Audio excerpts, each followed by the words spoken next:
Samson and Delilah. 5 things most people don't know.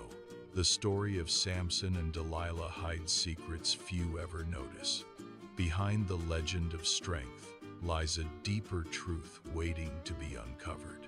The story of Samson and Delilah is often reduced to a single idea: strength lost because of betrayal. But beneath the familiar surface lies a far more complex and fascinating narrative. When we look closer at the biblical text, cultural context, and details often overlooked, a deeper story begins to emerge.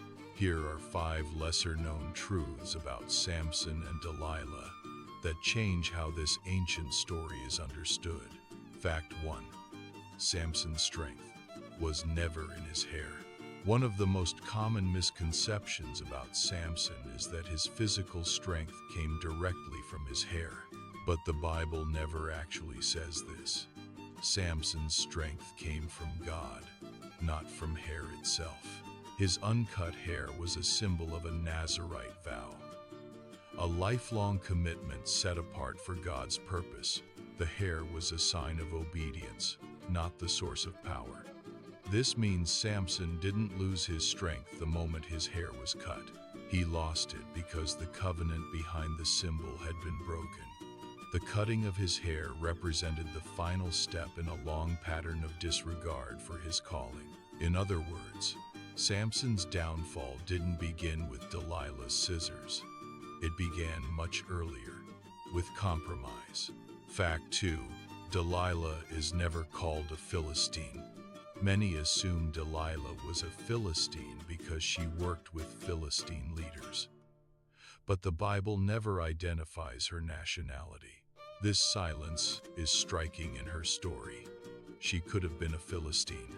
She could have been an Israelite. Or she could have lived between cultures, benefiting from both. What matters more is that Delilah is portrayed not as a seductress, but as a negotiator. The Philistine rulers approach her with money, not passion. Delilah agrees to betray Samson for an enormous sum of money, each ruler offering her bags of silver. This wasn't a crime of impulse. It was a calculated decision, carried out patiently over time. Delilah was paid in silver by Philistine rulers, a sum so large it rivaled royal wealth, revealing the political weight behind her betrayal. This detail reframes Delilah not as a one-dimensional villain, but as a deliberate and strategic figure, someone who understood power, leverage, and timing. Fact 3. Samson never suspected Delilah would destroy him. Samson was not naive, but he was overconfident. 3 times, Delilah pressed him for the secret of his strength. 3 times, he gave false answers. And 3 times, she tested them while he slept. Each time, Samson woke to find himself ambushed, yet he stayed. This repetition reveals something important. Samson believed he was untouchable. He assumed that even if Delilah betrayed him, he would always escape. His confidence was rooted not in faith, but in habit, the belief that strength would always return. This makes the final betrayal more tragic. When Samson finally tells the truth, the Bible says he did not realize the Lord had left him. His greatest weakness was not Delilah. It was the assumption that his calling could not be lost. Fact 4. Samson's capture was a public humiliation, not just a defeat. Samson staggers through the streets after he's blinded, a hero undone, soldiers at his side.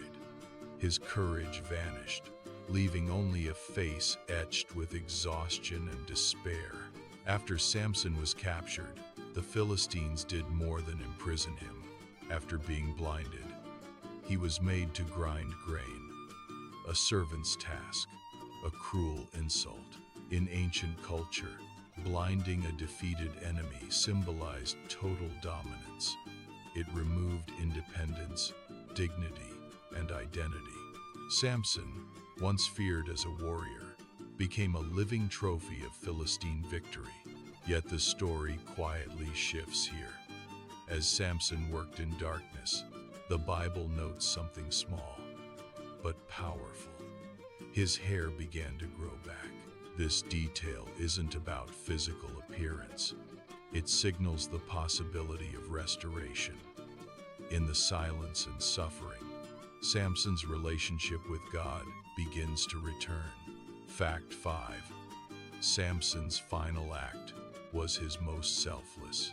Samson's final moment is often remembered for destruction, but it is also his most faithful act. When brought into the Philistine temple for entertainment, Samson prays. For the first time, his prayer is not about personal victory or revenge alone. It is a plea for strength one last time, not to escape, but to fulfill his purpose. Samson's death crushed foes, fulfilling his judge role. It transforms a life marked by impulse into an ending marked by sacrifice. Samson's story does not end in failure. It ends in redemption, costly, tragic, and meaningful. The temple ruins show devastation. Stones and collapsed buildings create a desolate scene. Once towering stone pillars are now broken and fallen, scattered across the rubble-strewn ground.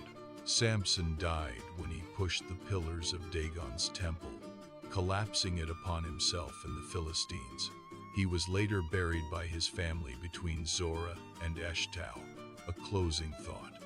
This famous story is known by many, but not everyone knows these interesting facts.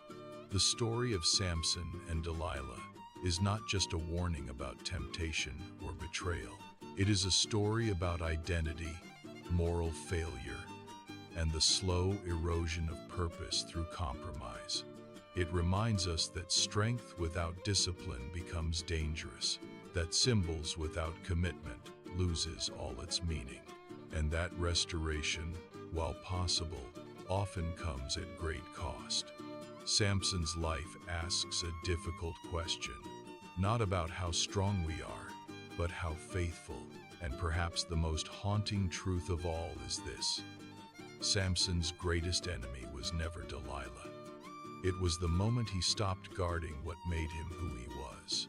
As for Delilah, no one really knows what became of her after Samson's death.